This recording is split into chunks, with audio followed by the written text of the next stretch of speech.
নমস্কার বন্ধুরা, উপকরণ দেখে বুঝতেই পাচ্ছেন আজকে আমি মাছের ঝাল বানাবো। বাটা মাছ আর কাতলা মাছ মিশিয়ে করব, শুধু টমেটো দিয়ে মাছের ঝাল। এটি আমার মায়ের রেসিপি, আমার দিদিও এটা করতেন খুব ভালো। আসুন দেখে নিই কি কি লাগছে। আমি আগেই বললাম দু রকম মাছ নিয়েছি, কাতলা মাছ আর বাটা মাছ, আর টমেটো কুচি, আর এখানে হচ্ছে কাঁচা লঙ্কা বাটা। ব্যাস, সামান্য উপকরণ দিয়ে, আর হলুদ লবণ এগুলো তো আছেই। আসুন দেখে নিই। প্রথমেই কড়াইয়ে তেল দিয়েছি, তেলটা গরম হলে আমরা মাছগুলো ভালো করে ভেজে নেব।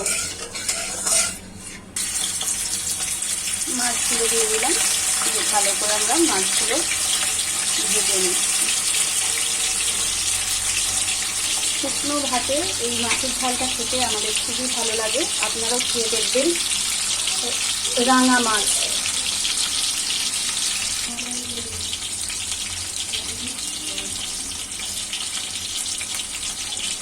ভালো করে মাছগুলি লাল লাল করে আমরা ভেজে নেব।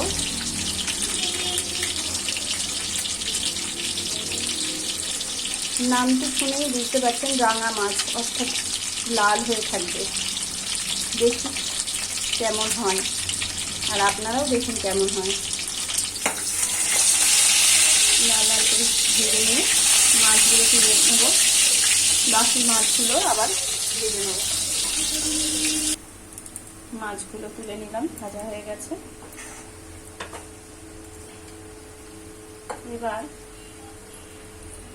যে তেলটা আছে টমেটো কুচিগুলো দিয়ে দিলাম, দিয়ে ভালো করে টমেটোর কাঁচা গন্ধটাকে যতক্ষণ না যায় ততক্ষণ একটু নেড়ে নিলাম। আর টমেটোগুলো নরম হওয়া বা সিদ্ধ হওয়ার জন্য নুন দিয়ে দিলাম। নুনটা একেবারেই দিয়ে দিলাম। টমেটোগুলো ভালো করে সিদ্ধ হয়ে যাবে।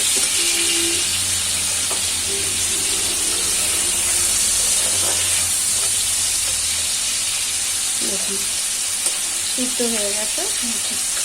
এই মুহূর্তে আমরা একটু হলুদ গুঁড়ো দিয়ে দিলাম। এরপর কাঁচা লঙ্কা বাটাটা আপনাদের টেস্ট অনুযায়ী আপনারা কম বেশি করে কাঁচা লঙ্কা বাটা দিয়ে দেবেন। দিয়ে ভালো করে আস্তে করে দিয়ে আঁচটা ভালো করে কষবেন।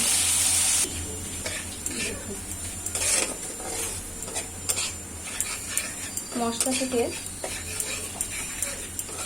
একটু তেল ছেড়ে দিলে আমরা সামান্য জল আর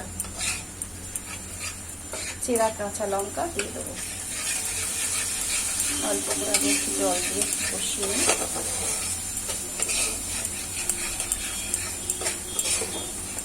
মশলা যত কষাবেন রান্নার স্বাদ তত বাড়বে। আস্তে আছে কষিয়ে নেবেন, দিয়ে বাটি ধোয়া জলটা আমরা দিয়ে দিলাম।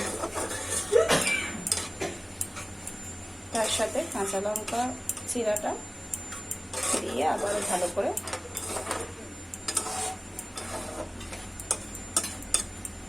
নেড়ে দিলাম। সামান্য একটু আঁচটা বাড়িয়ে দিলাম। এবারে আরেকটু জল দিলাম, একটু ফুটতে দেবো। হ্যাঁ, ঝোলটায় ফুট ধরে গেছে। এবারে মাছগুলো আস্তে আস্তে দিয়ে দেবো।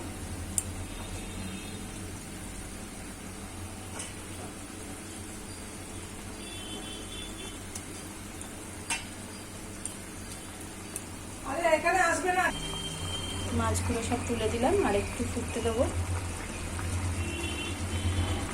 একটু চাপা দিয়ে দিচ্ছি। দেখবো মাছগুলো একবার করে তুলতে দেবো।